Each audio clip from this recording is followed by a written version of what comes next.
We're definitely in rough waters. We're in a crisis. The crisis will get worse in the coming months, and it could get far worse.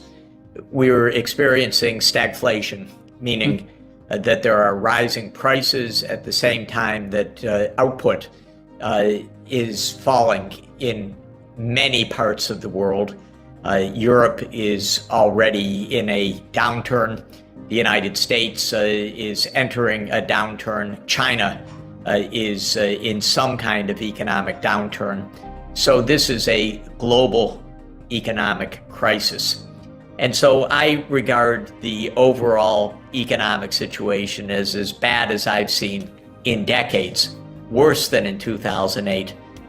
We're likely to experience some very significant shocks in the months ahead. Of course, the most crucial question is what happens to geopolitics? Does war spread? Does it intensify? Does it diminish? Is there a return to the negotiating table? Do the US and China come to blows which would disrupt global society?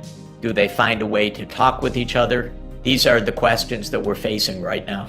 In the last stagflation that we had in the late 1970s, what happened was that the inflation in the United States reached around 10% per year, and the Fed, under a 6'7", a 2-meter chairman of the Fed, Paul Volcker, cigar-smoking, tough guy, he said, we're going to end this inflation, and he put interest rates up to 20%. And by the time it was over, all the developing countries were bankrupt. It was unbelievable. Well, it made my career because I spent the next decade helping countries get out of debt crisis, which had laid them completely flat. So if we go into this just with the naive financial squeeze right now, we'll end up with a lot of carnage, meaning a lot of countries in default, a lot of very high inflation rates. You look at a country like Turkey now. They have not managed their economy properly for years, but the inflation rate is reaching 100% per year right now. Argentina, the inflation rate is reaching 100%. There will be other countries experiencing this kind of runaway inflation. Maybe Ukraine is going to have a hyperinflation by the end of this crisis. Of course, we don't know. Of course, in the 2010s, because the European Central Bank did not do a very good job under its president, Trichet, in the early years of the last decade, Greece nearly went bankrupt. And it wasn't so far for Ireland, Spain, Portugal, and even Italy. And so the Eurozone, and Slovenia, the Eurozone almost collapsed. And it required Draghi's deft hand to prevent that collapse. Basically, the European Central Bank had to act as a lender of last resort to prevent a disaster. So central banks and their wisdom or lack of wisdom will determine a lot. In 2008, the Fed and the US Treasury stupidly drove Lehman Brothers into a bankruptcy one weekend in September 2008, and it cost the whole world trillions of dollars, that technical mistake that they made. And so when you're in a crisis, the first thing to say is, these institutions are not so reliable, they're not so smart, they're not so foolproof that they necessarily avoid real damage. What we need to come to the positive answer to your question is we need to avoid a contagion of defaults and a contagion of insolvencies.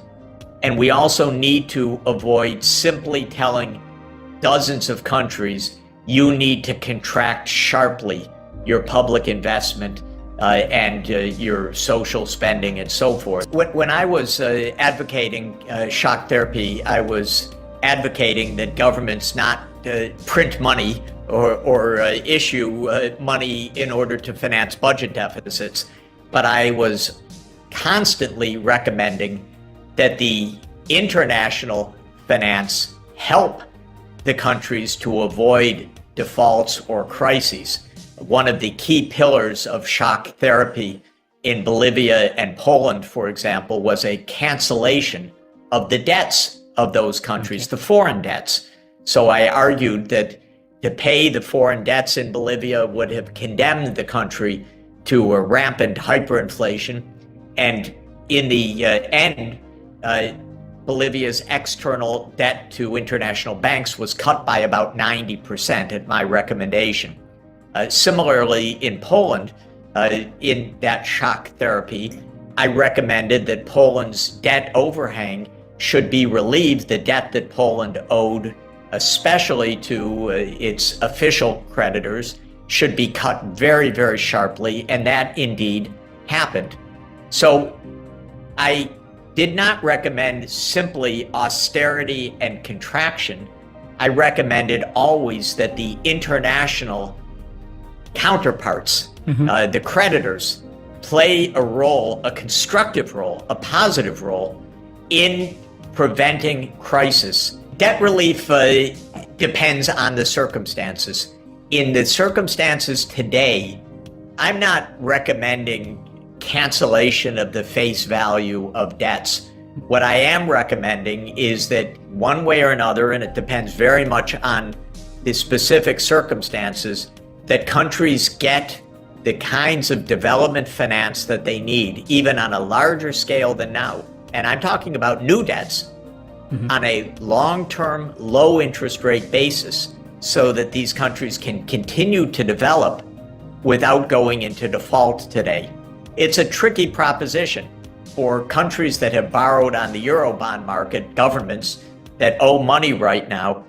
It may be that they have to say to the creditors, well, we need to extend the horizon for repayment under certain kinds of contracts where there are collective action clauses. This can be done fairly smoothly, and probably many countries are going to have to take that chance. When it comes to official credits that a government owes to a rich country government or to the World Bank or to some other international institution, I'm recommending a set of measures to make sure that the developing countries are getting more finance in fresh form than they are repaying on old debts. There are many ways to do that, but I'm basically saying don't print money. I've never believed in that because you just get high inflation, but rather let's get a financial solution that doesn't condemn the country to default or to bankruptcy or to extreme austerity. That's actually always been my policy recommendation since I started this approach in Bolivia in 1985. Currently, the 30-year bond rate of the U.S. Treasury is about 3.2%, still quite low. The 30-year bond rate for German debt is still around 1%, actually. The 30-year bond rate for Ghana or for an emerging economy, if they can get a 30-year loan, is 10%. In other words, I am advocating a significant increase of official financing at interest rates that the Treasury or the German government or other Eurozone countries pay themselves. The real room for maneuver is that the interest rates paid by the high-income countries are still very low compared to what the emerging market economies face.